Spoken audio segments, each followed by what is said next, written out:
My wife said our son wasn't mine. The DNA test made everything worse. Throwaway account. This is long, and I've started it over more times than I can count, because I still don't fully know how to explain something that took me the better part of a year to understand myself.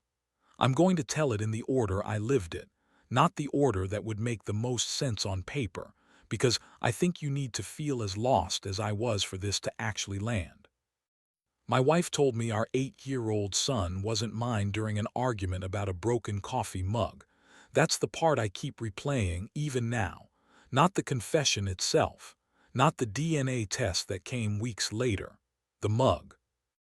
Because one minute Mara was standing in our kitchen yelling at me about how I never listened to her, gesturing with a chipped ceramic mug that had been sitting in our cabinet since before we were even married.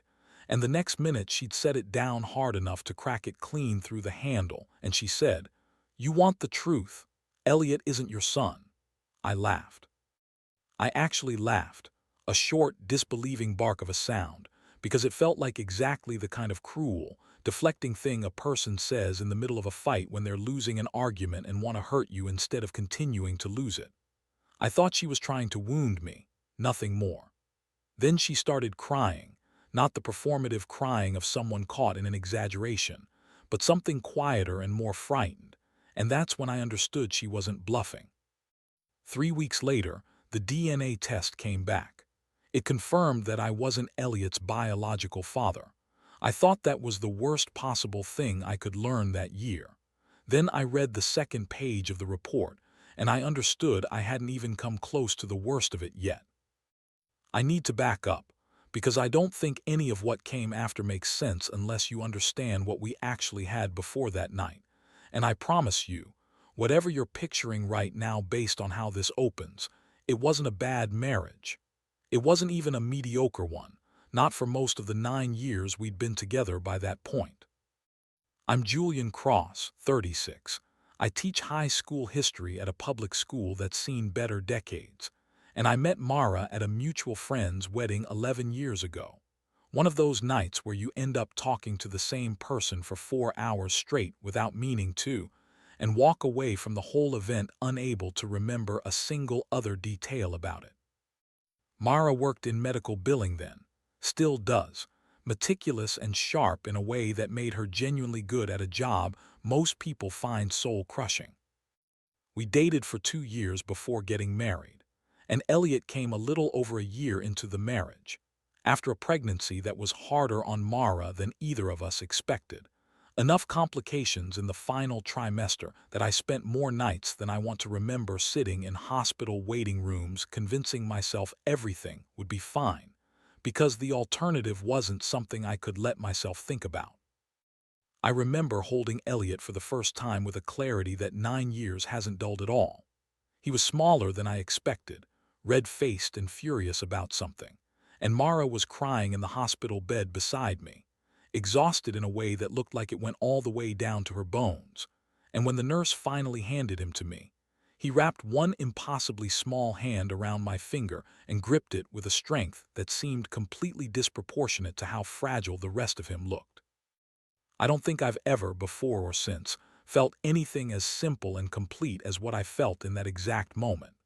I remember the first night we had him home, both of us too anxious to actually sleep, taking turns just standing over his crib watching him breathe, convincing ourselves every few minutes that something was wrong simply because nothing had gone wrong yet. I never once, in 8 years, questioned whether Elliot was mine. Not a flicker of doubt, not even in the ordinary background static of anxiety that I think most new parents carry somewhere. He had my exact stubborn crease between his eyebrows when he was concentrating on something. He laughed the same slightly too loud way I do at things that genuinely surprised him. It never once occurred to me that any of that could be coincidence rather than inheritance. If you want to understand why what happened later hurt as much as it did, you have to understand what Elliot and I actually built together over those years, because it's the part of this story I think about far more than any of the science that came later. He fell in love with astronomy around age 5, completely out of nowhere, after I'd absent-mindedly pointed out Jupiter to him one night in our backyard, and it became, almost overnight, the organizing obsession of his entire childhood. We built model rockets together on weekends, cheap kits at first and then increasingly elaborate ones as he got older and more particular about the details, launching them in the empty field behind the elementary school while he counted down from 10 in a voice that got more serious every single time, as though the stakes genuinely mattered.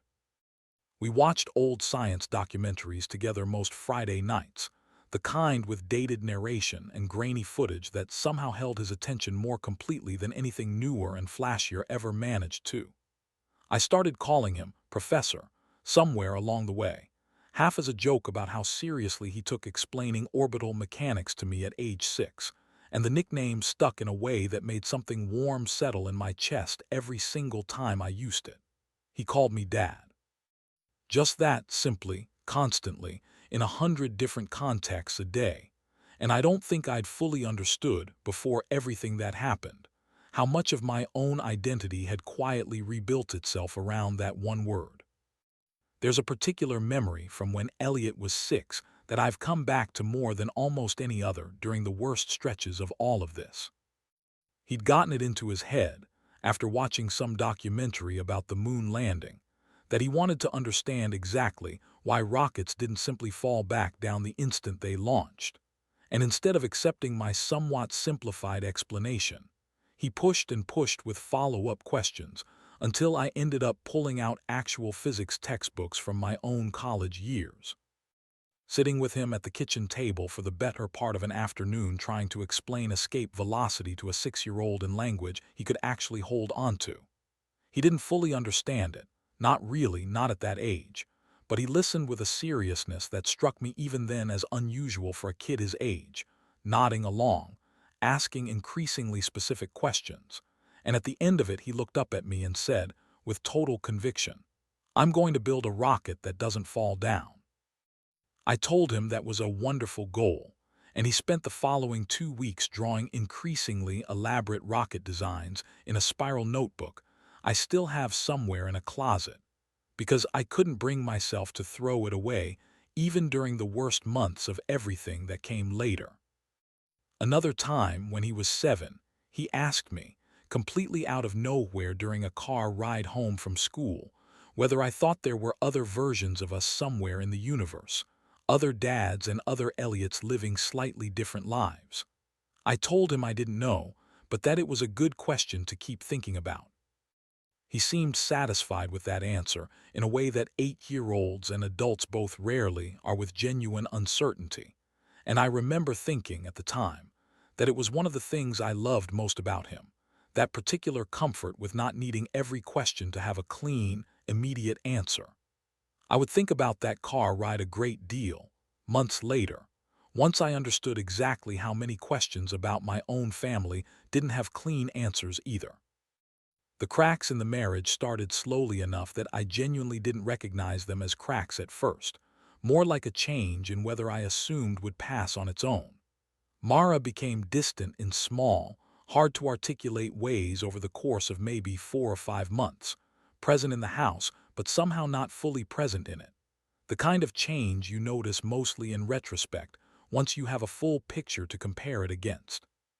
She started receiving phone calls in the evening that she'd step outside to take, always with some explanation ready by the time she came back in, a difficult coworker, a billing dispute that needed handling after hours, nothing that individually raised an alarm but that added up over time, into a pattern I couldn't quite name yet. When I asked about it directly, gently at first and then with more edge as the pattern continued, she became defensive in a way that was new for us. Snapping at questions she would have answered easily a year earlier.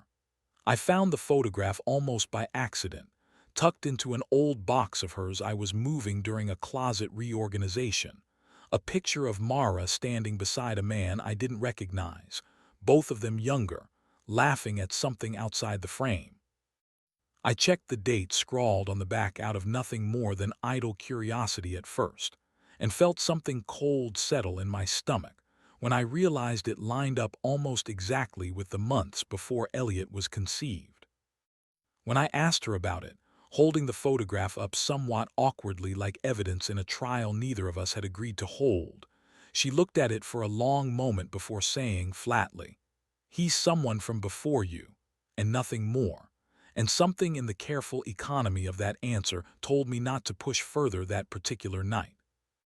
The argument with the coffee mug happened about 3 weeks after that, on an otherwise unremarkable Tuesday that had started with nothing more dramatic than a disagreement about weekend plans and escalated, the way arguments sometimes do, when there's something larger sitting underneath them waiting for an excuse to surface.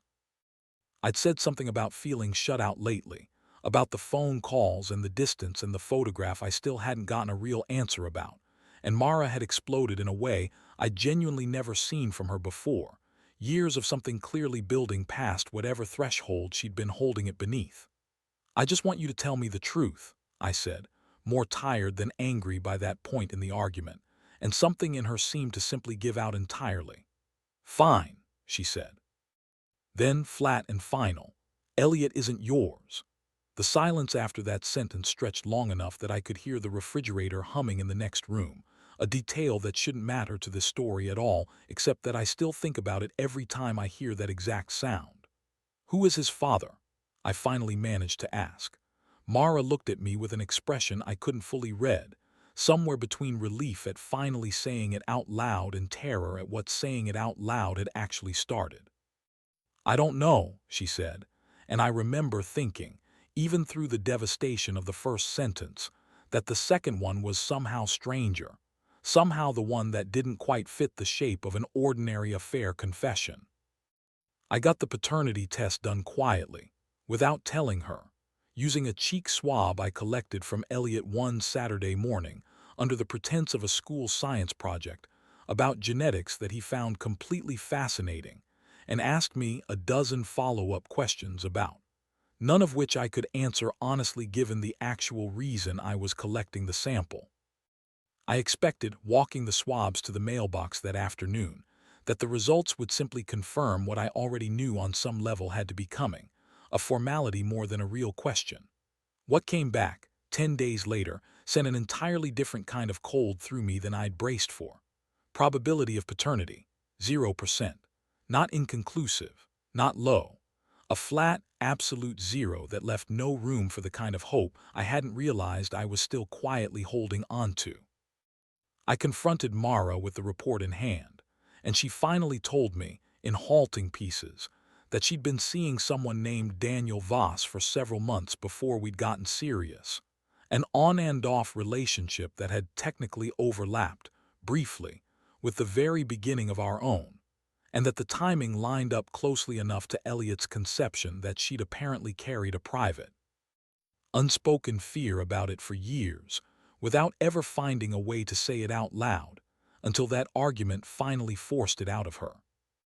I found Daniel through a combination of old social media and a mutual acquaintance willing to pass along contact information once I explained, as calmly as I could manage, why I needed it. He agreed to meet me at a diner near his office, visibly uncomfortable throughout the entire conversation in a way that initially read to me as guilt, though I'd eventually understand it was something closer to genuine confusion about why any of this was happening at all. He was a heavy-set, careful man, older-looking than his actual age, and he kept turning his coffee cup slowly on its saucer while I explained the situation, a nervous habit that made it hard to tell, at first, whether he was hiding something or simply uncomfortable being pulled into a stranger's family crisis over lukewarm diner coffee. I told him about the DNA test, about Elliot, about the timeline Mara had described, watching his face carefully for any flicker of recognition or guilt that might tell me more than his words did. He was quiet for a long moment before saying, with a certainty that surprised me, "That isn't my son." I asked how he could be so sure without a test of his own, and something in his expression shifted, less defensive now, more like a man finally getting to correct a misunderstanding he hadn't realized he'd been carrying. "I already took one," he said. "Years ago. Different situation entirely, nothing to do with your family, but Mara knew about it." He explained, somewhat reluctantly, that a previous relationship of his own had ended over a paternity question that turned out, after testing, to have nothing to do with him at all, and that the same underlying medical issue had come up during a routine workup not long after. "I can't have biological children," he said, finally, quietly, like it still cost him something to say out loud even years later. Found out during a fertility screening almost a decade ago now. Mara was one of the only people I ever told. I sat there in that diner booth feeling the entire shape of my assumptions collapse for the second time in as many weeks. If Daniel wasn't Elliot's father, and I wasn't Elliot's father, then someone else entirely was. Someone Mara either hadn't mentioned or genuinely didn't know about, and neither possibility made any more sense to me than the one it was replacing. I ordered a more thorough round of testing after that, partly out of some stubborn need to be systematic about a situation that felt increasingly unmoored from anything systematic, requesting comparisons not just between myself and Elliot but between Daniel and Elliot, and almost as an afterthought between Mara and Elliot, mostly to establish a clean baseline before pursuing whatever came next. The results, when they arrived 2 weeks later, didn't clarify anything.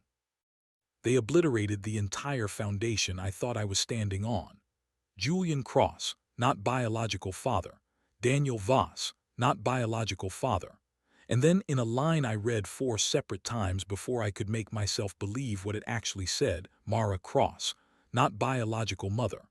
I called the laboratory immediately, certain there had to be some kind of processing error, some contaminated sample or clerical mix-up that a phone call could straighten out. The technician who eventually got on the line with me, patient in a way that suggested she'd fielded exactly this kind of panic call before, told me they'd run the samples twice specifically because the first result had triggered an internal flag for review. "We ran it twice," she said. "Same result both times. I understand this is difficult to hear, but our lab isn't the source of the confusion here." I took Elliot to a completely different laboratory the following week, telling him it was another part of the same science project, watching him chatter happily about black holes in the waiting room while I sat there feeling something between dread and a strange, detached numbness. Same result. I tried a third lab a few weeks after that, driving nearly 2 hours out of town specifically to rule out any possibility of some regional processing error connecting the first two. Same result again, delivered this time by an actual geneticist who sat with me for almost an hour afterward, visibly intrigued by a case that clearly fell outside anything routine in her professional experience. By that point, a new possibility had lodged itself in my mind, one that felt almost more bearable than the alternative, because at least it came with a mechanism I could understand. A hospital mix-up.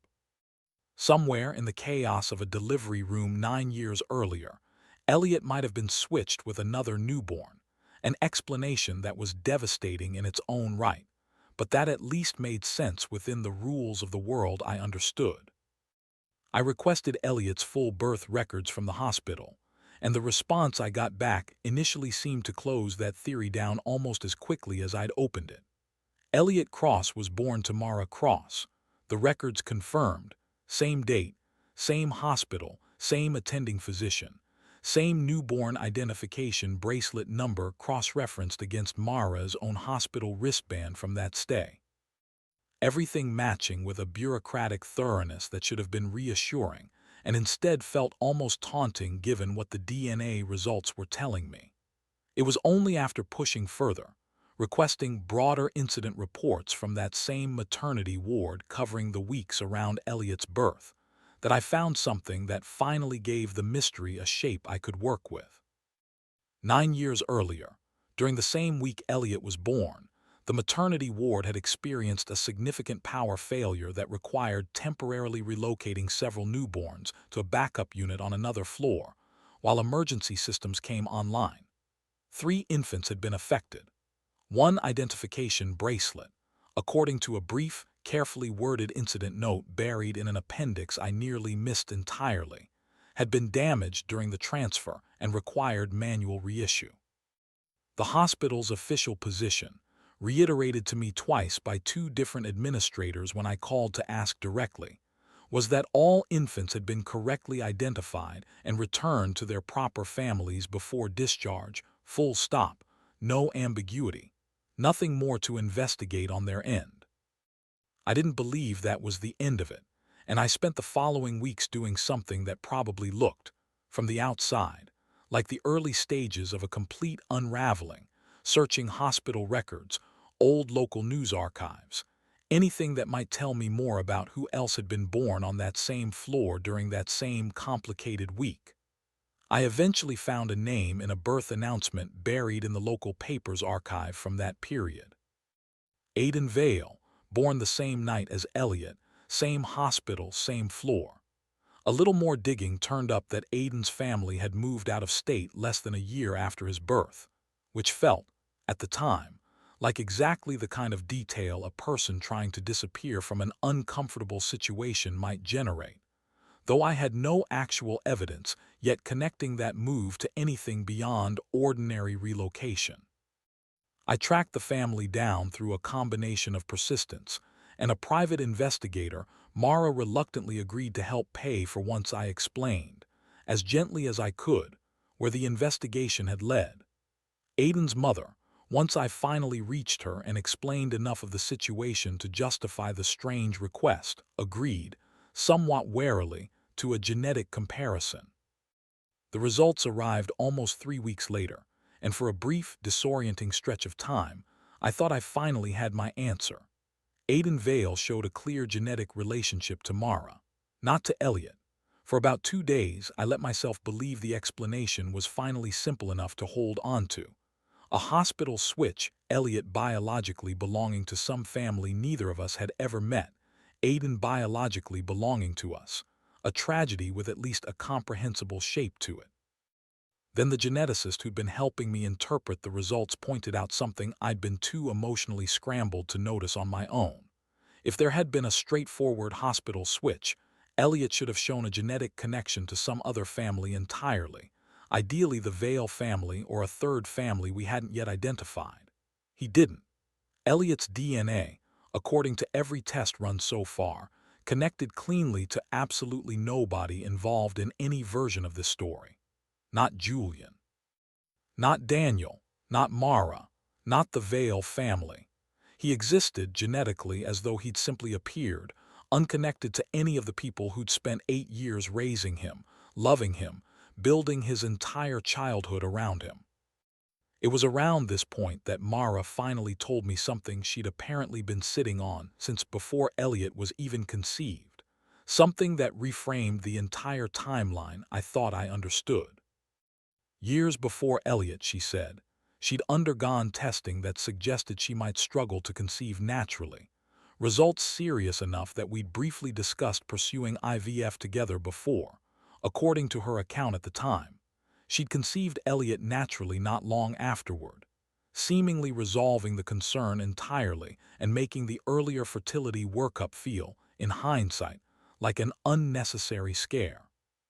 She insisted, sitting across from me with an intensity that made me believe at least this part of what she was telling me, that Elliot had been conceived the ordinary way, no clinic involved in the actual pregnancy itself. But the fertility workup, brief as it had happened at a specific clinic, and something about the way she said the name made me want to look into it more closely. The clinic, once I started digging, turned out to have closed its doors almost 7 years earlier, its records only partially transferred to a successor practice, full of gaps and missing files that felt, the deeper I got into them, less like ordinary administrative sloppiness and more like something that had been deliberately incomplete. One name kept surfacing across what records did survive, listed as the lead physician overseeing several of the clinic's more experimental protocols during exactly the period Mara had been a patient there. Dr. Celia Arden. It took me almost a month to track her down, retired and living quietly in a small town 2 states away, and when I finally reached her by phone, she was cordial but immediately, visibly guarded, deflecting my questions about the old clinic with the practiced vagueness of someone who'd had a lot of practice not answering questions about that particular chapter of her career. I almost gave up on the call entirely until, somewhat desperately, I mentioned Elliot's exact birth date, a small detail I hadn't planned to lead with but that came out anyway in the middle of an increasingly frustrated explanation of why I was calling at all. The change in her was immediate and unmistakable, even over the phone. Her voice dropped, careful and suddenly frightened in a way it hadn't been a moment earlier.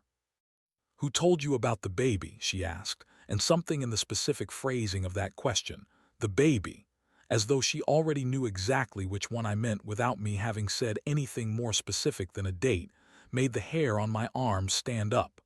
"My wife," I told her. There was a long pause on the line before she answered.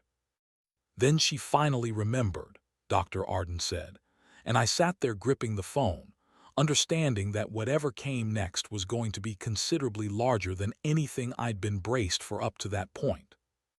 I drove out to meet her in person the following week, and what she eventually told me, reluctantly, in pieces, over the course of nearly 3 hours in her small, cluttered living room, rearranged the entire foundation of everything I thought I'd understood about my own family.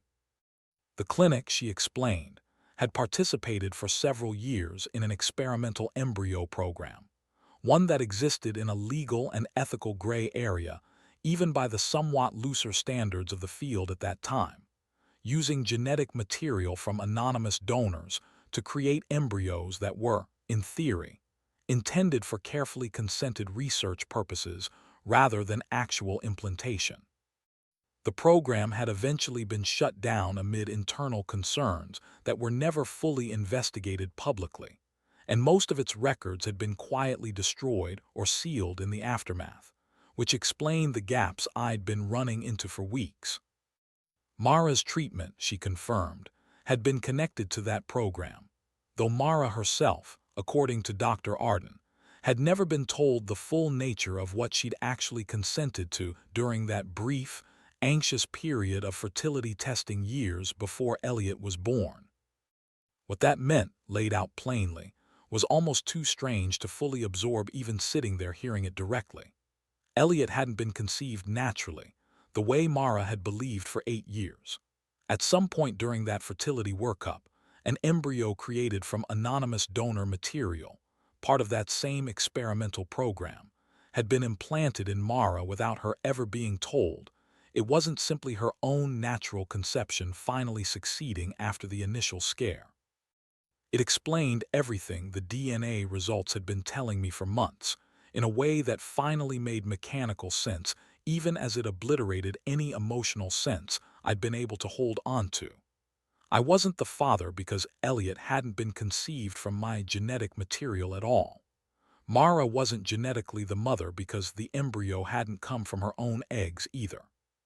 She had simply, unknowingly carried and given birth to a child who was, biologically, the product of 2 anonymous donors neither of us had ever met, a fact that had been hidden from her for the entirety of her pregnancy and for 8 years afterward. I thought, sitting there in Dr. Arden's living room, that this was finally the full answer, however devastating. And for a brief window of time, it was almost a relief simply to have something coherent to hold on to after months of results that made no sense at all. Then Dr. Arden, visibly working up to something she clearly hadn't intended to share when I'd first arrived, told me there was one more piece, and that piece, once I understood it, connected the entire mystery back to me in a way I never could have anticipated. The embryo transfer that resulted in Elliot, she explained carefully, hadn't been the routine procedure it appeared to be on paper. It had been the result of an accidental mix-up during a separate procedure being performed the same day, one intended for an entirely different patient. That patient, according to records Dr. Arden had apparently kept copies of privately for years, out of what she described as a guilty conscience she'd never fully acted on, was my own mother. I had to ask her to repeat that twice before it fully registered. My mother, it turned out, had undergone a related fertility procedure at that same clinic decades earlier, long before I was born, using genetic material connected to my father as part of an entirely separate protocol, material that had, through some combination of clerical error, and as Dr. Arden would later admit, deliberate manipulation, ended up cross-contaminated with the donor material used in Mara's own procedure years afterward. What that meant, once a broader genetic analysis confirmed it weeks later through a lab specializing in exactly this kind of complicated familial mapping, was that Elliot wasn't simply an anonymous donor child with no connection to either of us. He was genetically connected to my own family, through my father's donated material, decades before either Mara or I had ever set foot in that clinic. Not my biological son, but my biological half-brother, sharing roughly a quarter of my own DNA. A fact the earlier, narrower paternity tests had never been designed to catch, because none of them had ever thought to test for a relationship that strange. I sat with that revelation for longer than I want to admit before I could even formulate a response, because it didn't just complicate my relationship to Elliot, it completely rewrote my understanding of my own father. A man who'd passed away 4 years earlier without either of us ever knowing. He donated genetic material to a clinic decades before I was even born. Material that had somehow, through a chain of accidents and apparently deliberate choices, ended up creating the child I'd spent 8 years raising as my son. I asked Dr. Arden, my voice not entirely steady by that point, how something like that could possibly happen by accident. She was quiet for a long moment, and when she finally answered, I understood that accident wasn't actually the right word at all. The mix-up, she admitted, hadn't been a simple clerical error the way she'd initially implied. My father, she explained, had discovered years earlier, through channels she didn't fully detail, that the clinic was using donor material without the kind of proper, informed consent the law required, a practice he'd apparently threatened to expose publicly around the same general period Mara's own treatment was happening. The clinic, facing that threat, had retaliated in a way that was as calculated as it was cruel, deliberately routing material connected to my father's own donation into an active treatment cycle, rather than simply destroying it or handling the exposure through proper channels.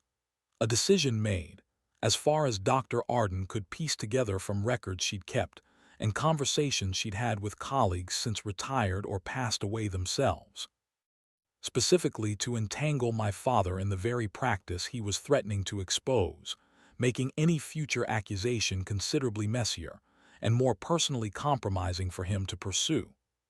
Elliot had been placed into Mara's treatment cycle deliberately, not through any fault of hers, not through any fault of mine, but as an act of institutional self-preservation dressed up afterward as an unfortunate accident.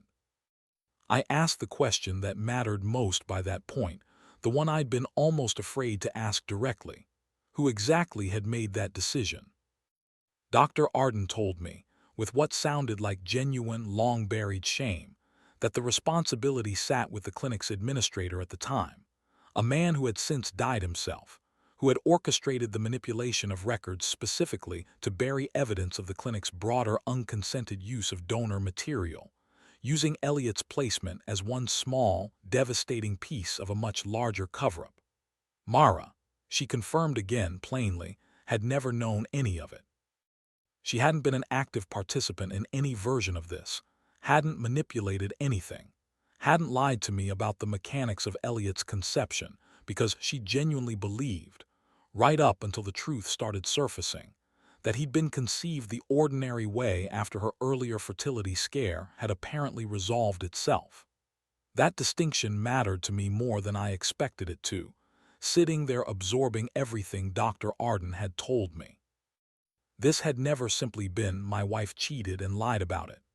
It was something considerably larger and stranger, a family built, without any of us understanding it, on a foundation none of us had actually chosen or consented to.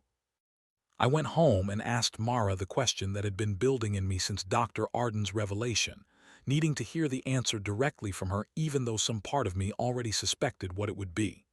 "Did you ever know," I asked, "any of this before I started finding it myself?"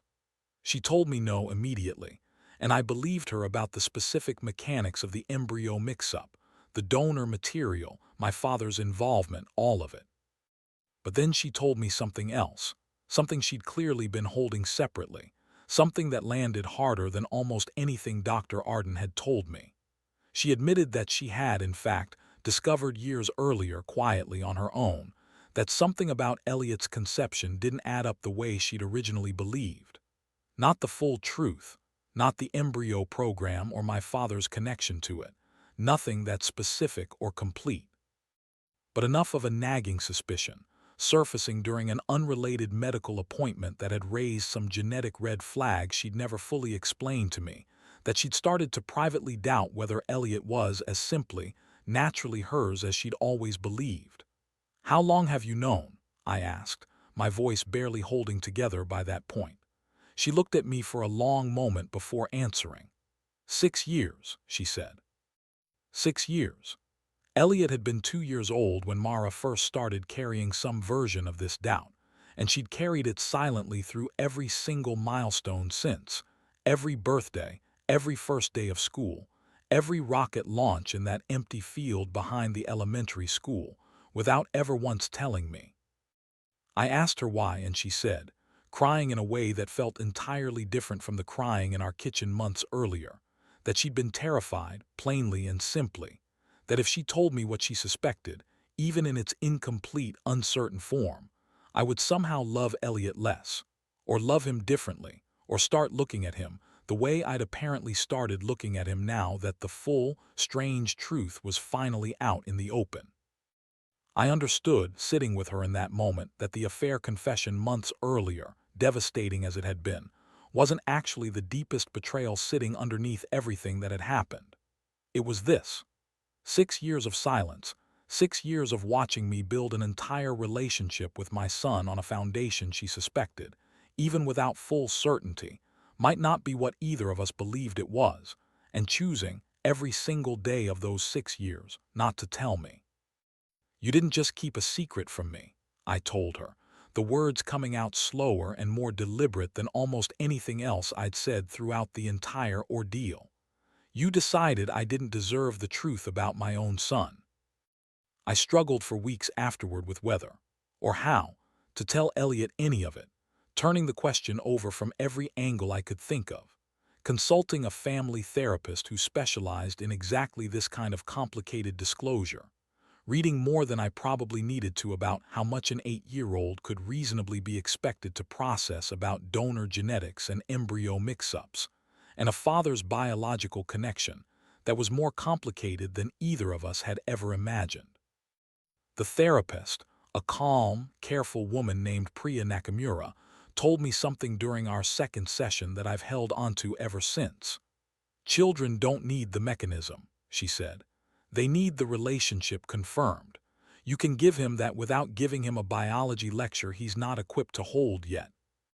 And you can always give him more later, when he's old enough to actually want it." That reframing helped more than almost anything else I read or heard during that entire stretch.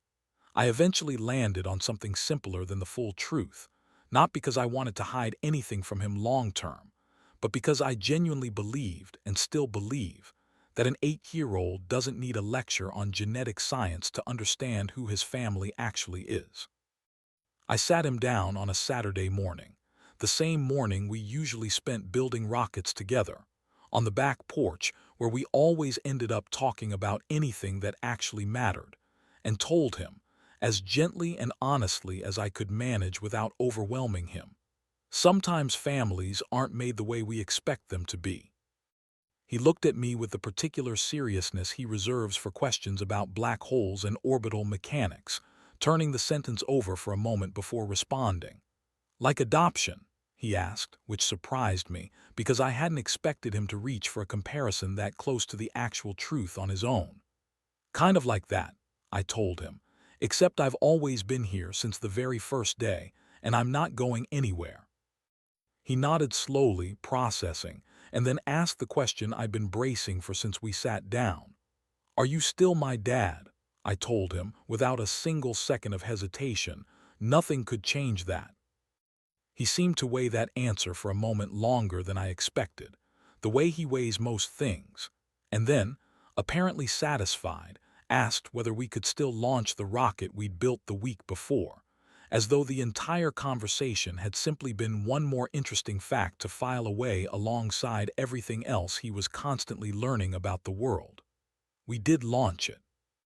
It was one of the better ones we'd built, arcing higher than usual before the parachute deployed, and I remember standing in that field watching it come down, feeling something settle in my chest that had been unsettled for months. Mara and I separated about 4 months after that conversation, not in anger exactly, and not because of anything to do with Elliot directly, but because the marriage itself had absorbed more than it could reasonably hold by that point. The affair, the years of silence, the strange, unresolved grief of everything Dr. Arden had told us, all of it sitting between us in a way that neither counseling nor time seemed able to fully repair. We handled the separation as carefully as we could manage for Elliot's sake, careful custody arrangements, careful language, careful consistency about the two things that mattered most to both of us even when almost nothing else between us felt stable anymore. That he was loved completely by both of us, and that nothing about any of this was his fault or his burden to carry. I remained his father in every practical, daily sense that mattered, weekends and Wednesdays, and every rocket launch and documentary night, we could still manage around the new shape of our lives. About 2 years after everything finally settled into whatever new normal it was going to become, I ordered one more round of testing, more out of a need for closure than any lingering doubt, comprehensive genetic sequencing this time, instead of a simple paternity comparison. The results confirmed what Dr. Arden had told me that afternoon in her living room. Elliot and I share approximately 25% of our DNA, the biological signature of half-siblings rather than father and son. A relationship the science finally had language for, even if nothing about that language matched the relationship we'd actually built together over 9 years. I sat with that report for a long time after it arrived, thinking back over everything that had led to it. The coffee mug, the diner booth with Daniel, the hospital records, Dr. Arden's living room, Mara's 6 years of silence. And then, almost involuntarily, I found myself thinking instead about that first night in the hospital, Elliot's impossibly small hand wrapped around my finger, gripping it with a strength that had nothing to do with genetics at all. I understood, finally, that biology had answered a question I'd spent the better part of a year asking for entirely the wrong reason. People still ask me sometimes, when they know enough of the story to ask at all, whether Elliot is really my son. I don't always know what they're expecting me to say. Yes, genetically, it's complicated in ways most family trees never have to account for. No, I didn't create him, not in the way I spent 36 years assuming fatherhood required. No, he doesn't share the DNA I spent 8 years believing he did. But he still calls me dad, every single day, in 100 small, unremarkable contexts that somehow still catch in my chest every time. He still leaves his socks in the hallway no matter how many times I ask him not to. He still falls asleep halfway through whatever documentary we've picked for the night, head tipped against my shoulder in a way I've stopped trying to move him out of. And every Saturday morning, without fail, he still knocks on my bedroom door and asks if we're building another rocket. So if you're asking me whether he's my son, the honest answer is yes. He is. DNA just took a very long, very strange road to finally agree with something I already knew the first night I held him. Edit, to the people asking about Mara, we're on decent terms now, better than I expected we'd manage a couple years out from all of it. We co-parent well, which matters more to both of us than anything else does at this point. To the people asking about my father, I still don't fully know what to do with what I learned about him. I think I'm allowed to hold both things at once, that he did something he apparently believed was right, and that the consequences of it reshaped my entire family in ways he never lived to see or explain. Some days I understand that better than others.